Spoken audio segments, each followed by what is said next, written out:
Namaste, Dandava Pranam. By the Namaste. instruction and grace. By the instruction and grace of our spiritual master, Om Vishnupad, Paramahamsa Shripad Bhakti Madhava Puri Maharaj, we are here reading Srimad Bhagavatam. Om Namo Bhagavate Vasudevaya. Canto 3, the Status Quo, Chapter 13, Text 24.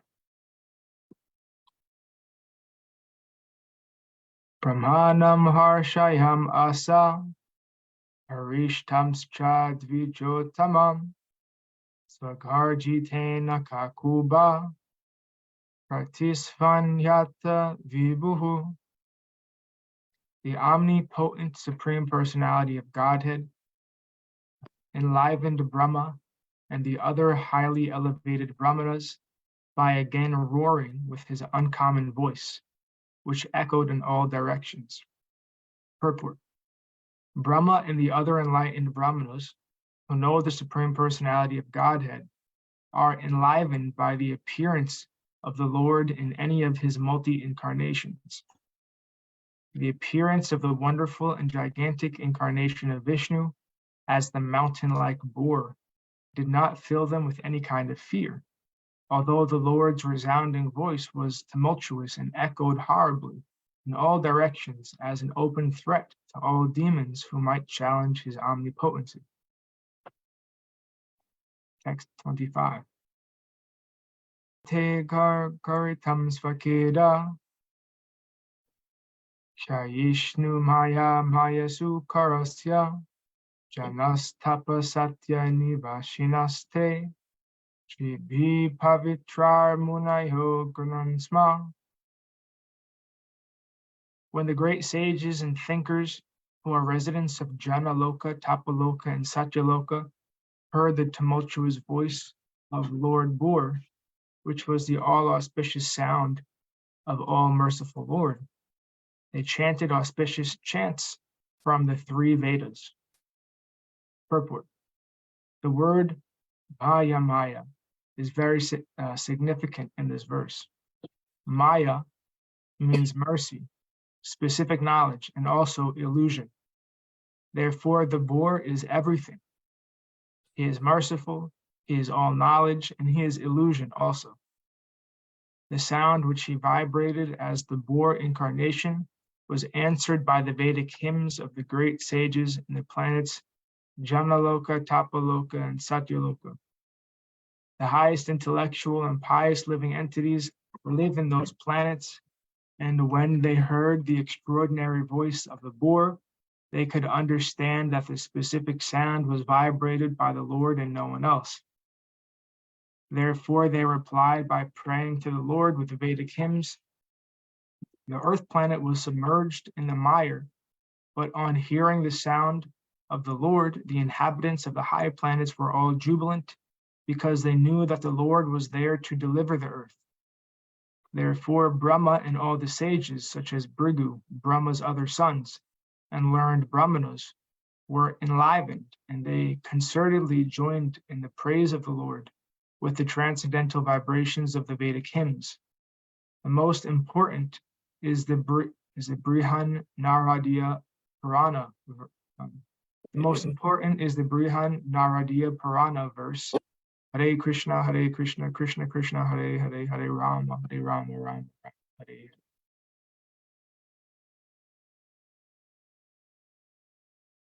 Text 26.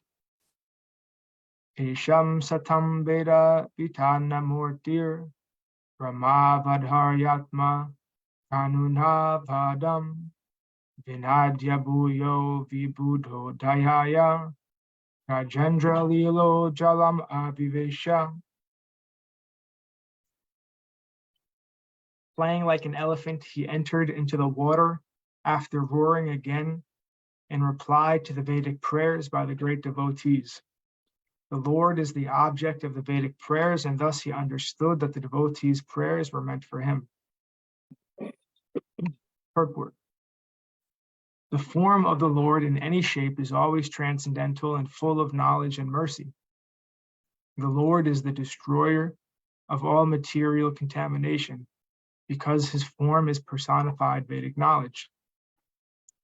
All the Vedas worship the transcendental form of the Lord. In the Vedic mantras, the devotees request the Lord to remove the glaring effulgence because it covers his real face. That is the version of the Ishopanishad. The Lord has no material form, but his form is always understood in terms of the Vedas. The Vedas are said to be the breath of the Lord, and that breath was inhaled by Brahma, the original student of the Vedas. The breathing from the nostril of Brahma caused the appearance of Lord Boar, and therefore the boar incarnation of the Lord was personified Vedas. The glorification of the incarnation by the sages on the higher planets consisted of factual Vedic hymns. Whenever there is glorification of the Lord, it is to be understood that Vedic mantras are being rightly vibrated. The Lord was therefore pleased when such Vedic mantras were chanted, and to encourage his pure devotees, he roared once more and entered the water to rescue the submerged earth. Text 27. This is a reminder. Affirmation. Uchipita valaka charakatora satabidhun vankara roma satvak uravata brasita dharmstrutaksha jyotir babhase bhagavan maridra. Before entering the water to rescue the earth, Lord Boar flew in the sky, slashing his tail, his hard hairs quivering. His very glance was luminous, and he scattered the clouds in the sky with his hooves and his glittering white tusks. Purport. When the Lord is offered prayers by his devotees, his transcendental activities are described. Here are some of the transcendental features of Lord Boar. As the residents of the upper three planetary systems offered their prayers to the Lord, it is understood that his body expanded throughout the sky, beginning from the topmost planet Brahmaloka or Satyaloka. It is stated in the Brahma Samhita that his eyes are the sun and the moon. Therefore, his very glance over the sky was as illuminating as the sun or the moon. The Lord is described herein as Mahidra, which means either a big mountain or the sustainer of the earth.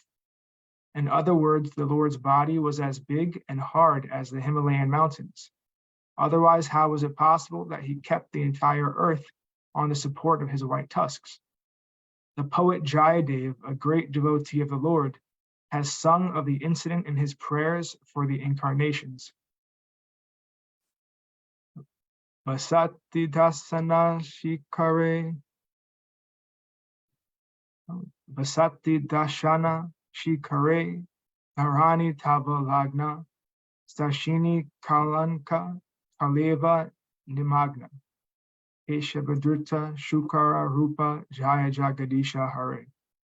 All glories to the Lord Keshava, Krishna, who appeared as the boar. The earth was held between his tusks, which appeared like scars on the moon. Dhanyavad pranam, Om Devi. Hare Krishna, Dharat Text 28. Ranena prithavya padavim vigraham Prodha padesha svayam advaranga Arala damstrutopya akar ala drigyam Udvikshaya vipran granato vishatkam. He was personally the Supreme Lord Vishnu and was therefore transcendental. Yet because he had the body of a hog, he searched after the earth by smell. His tusks were fearful, and he glanced over the devotee brahmanas engaged in offering prayers. Thus he entered the water. Purport. We should always remember that although the body of a hog is material, the hog form of the Lord was not materially contaminated. It is not possible for an earthly hog to assume a gigantic form spreading throughout the sky, beginning from the Satyaloka. His body is always transcendental in all circumstances. Therefore, the assumption of the form of a boar is only his pastime. His body is all Vedas, or transcendental, but since he had assumed the form of a boar, he began to search out for the earth by smelling, just like a hog. And the Lord can perfectly play the part of any living entity. The gigantic feature of the boar was certainly very fearful for all the non-devotees, but to the pure devotees of the Lord, he was not at all fearful. On the contrary, he was so pleasingly glancing upon his devotees that all of them felt transcendental happiness. Text 29. Savadra Kutanga Nipata Vega Vishirna Kukshi Stanayan Udhanvan Utstrista Dirgormi Bujar Ivartas Chukrosha Yageshvara Pahimeti. Diving into the water like a giant mountain, Lord Boar divided the middle of the ocean, and two high waves appeared as the arms of the ocean, which cried loudly as if praying to the Lord, O Lord of all sacrifices, please do not cut me into two, kindly give me protection. Purport. Even the great ocean was perturbed by the falling of the mountain-like body of the transcendental boar, and it appeared to be frightened as if death were imminent. Text 30. Kurai chura prar darayam stad apa utpara param tri paru rasayam darshagam tatra sushupshur agre yam jiva dhanim svayam abhyadata. Lord Boar penetrated the water with his hooves, which were like sharp arrows, and found the limits of the ocean, although it was unlimited. He saw the earth, the resting place for all living beings, lying as if it was in the beginning of creation, and he personally lifted it. Purport. The word Rasayam is sometimes interpreted to mean Rasatala, the lowest planetary system, but that is not applicable in this connection, according to Vishwanath Chakravarti Thakur. The Earth is 7 times superior to the other planetary systems, namely Tala, Atala, Talatala, Vitala, Rasatala, and Patala, etc. Therefore, the Earth cannot be situated in the Rasatala planetary system. It is described in the Vishnu Dharma. Patala Muleshvara Bogas Samhato Vinyasya Pado Pradivim Cha Bibrata Yasyo Pamhano Na Bhabuva Sochuto Mamastu Mangalya Vivridhaye Hari. Therefore the Lord found the earth on the bottom of the Garbhodaka ocean, where the planets rest during the devastation at the end of Brahma's day. Text 31. Svadam strayo dritya mahim nimhagnam sa utita samruruche rasayaha tadrapi daijam gadaya patantam sunhaba sandipita tivramanu. Lord Boar very easily took the earth on his tusks and got it out of the water. Thus he appeared very splendid. Then his anger glowing like the Sudarshan wheel, he immediately killed the demon Hiranyaksha, although he tried to fight with the Lord. Purport. According to Srila Jiva Goswami, the Vedic literatures describe the incarnation of Lord Varāha, the boar, in 2 different devastations, namely the Chakshusha devastation and the Svayambhuva devastation. This particular appearance of the boar incarnation actually took place in the Svayambhuva, when all planets other than the higher ones, Jana, Mahar, and Satya, merged in the water of devastation. This particular incarnation of the boar was seen by the inhabitants of the planets mentioned above. Srila Vishwanath Chakravarti suggests that the sage Maitreya amalgamated both the boar incarnations in different devastations and summarized them in his description to Vidura.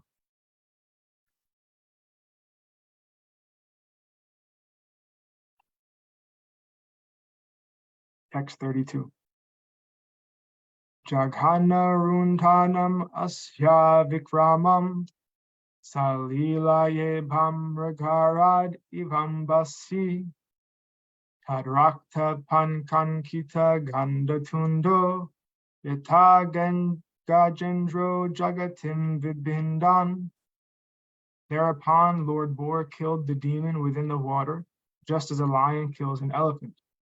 The cheeks and tongue of the Lord became smeared with the blood of the demon, just as an elephant becomes reddish from digging in the purple earth. Text 33. Tamala nilam sita danta kotya, smam uchi pantam gajalilayanga, pragyaya padhanjalayo nuvukayer, virnichi mukya upatastur isham. Then the Lord, playing like an elephant, suspended the earth on the edge of his curved white tusks. He assumed a bluish complexion like that of a tamal tree, and thus the sages, headed by Brahma, could understand him to be the Supreme Personality of Godhead and offered respectful obeisances unto the Lord.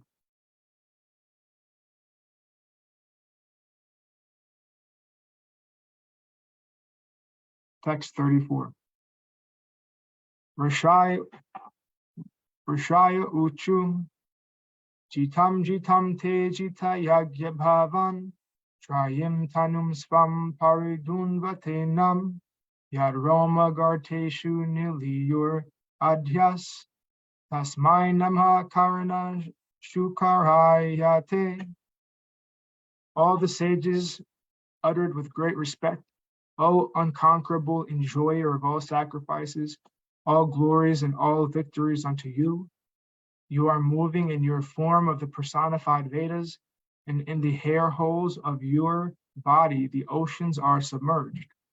For certain reasons, to uplift the earth, you have now assumed the form of a boar.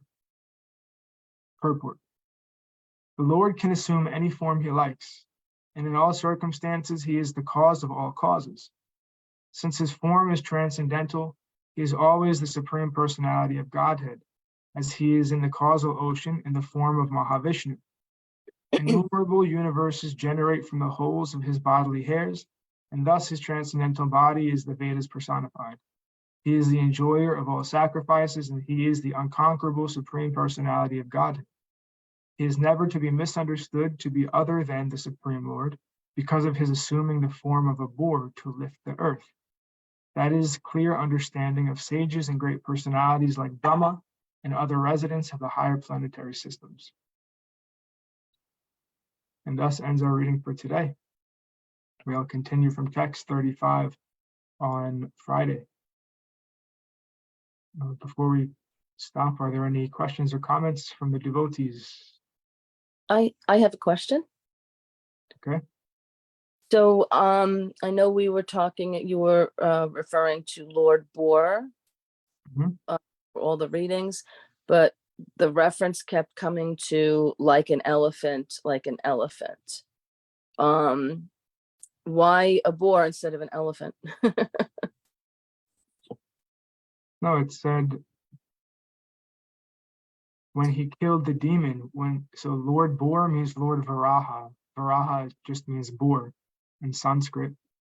His name is Lord Varāha, and when he killed the demon who was the one who plunged the earth at the bottom of the cosmic ocean, when Lord Varāha killed the demon, it said he had blood on his tusks, like a lion has blood after he kills an elephant. Oh. And then it said, what was the other one? There were a lot of references to like an elephant. Next up, What's that, Didi? Nexa? Hiranyaksha was the one who Varāha killed. Yeah. But there was another reference about the elephant. I'm just looking to see what that was. So that verse said, thereupon Lord Boar, which means Lord Varāha, killed the demon within the water, just like a lion kills an elephant. The cheeks and tongue of the Lord became smeared with the blood of the demon, just as an elephant becomes reddish from digging in the purple earth. So it's two things. One, that Lord Varāha killed the demon just like a lion kills an elephant. And then the second thing is his cheeks and tongue became red, just like it's saying when an elephant is digging in the dirt, it becomes dusted. The face becomes dusted and has a red hue because of the dirt. So similarly, the blood had made his face reddish. So it's just giving a comparison like that. Okay. Thank you. That's good. I mean, the reason why he came and why the Lord came as a boar. I mean, there is no. It's for his own reasons. Why didn't he come as another type of animal or a different kind of form? It's for his own reasons. There's no, essentially, it's just to illustrate the point that he can come in the form of any form of life, including a boar. And he's infinite, and he's the cause of all causes, even as a boar. He's never, no matter what his form is, it's never minimizing his omnipotence or omniscience or omnipresence. He's absolute. So in any form he takes, he is fully equipped with all his potencies, no matter what. So it's something like that. Thank you. That was nice. Thank you. Okay. Jana Vishnu Pad Paramahamsa Shripad Bhakti Madhava Puri Maharaj Ki Jai. Jai. Prabhupada Srila Guru Maharaj, Srila Gurudev, Srila Acharya Dev, Srila Shanta Maharaj Ki Jai. Jai. Jai Rupanuga Guru Varga Ki Jai. Jai. Glories to the assembled devotees, glories to the worldwide devotees, Sama Bhakti Veda Vrinda Ki Jai. Jai. Jai Bhakti Dham Ki Jai, Nishringapuri Dham Ki Jai, Mayapur Dham Ki Jai, Jagannath Puri Dham Ki Jai, Baladev Subhadra, Jagannath Ju Ki Jai, Jai. Gangamayi Yamuna Mai Ki Jai, Vrindavan Dham Ki Jai, Giri Govardhan Gupta Govardhan Dham Ki Jai, Sham Kun Radha Kun Ki Jai, Tulsi Devi Bhakti Devi Vrinda Devi Ki Jai. Jai Harinam Sankirtan Yagi Ki Jai, Scientific Sankirtan Yagi Ki Jai, Princeton Bhaktivedanta Institute Ki Jai, Sri Chaitanya Saraswat Institute Ki Jai, Sri Chaitanya Saraswat Mat Ki Jai, Nitai Gaur Mundi Hari Hari Hari Bol. Hari Bol. Jai Shrimati Uma Devi Dasi Ki Jai, Jai Shrimati Bhakti Therese Ki Jai. Hari Bol. Jai. Krishna Keshava. Sripad Krishna Keshav Prabhu Ji ki jai. Jai Gurudev. Dhanyavad Pranams. Uma Devi, please safe travels to Jagannath Puri tomorrow for Ratha Yatra. Hare Krishna. Hare Krishna. Thanks Prabhu Ji. Thanks to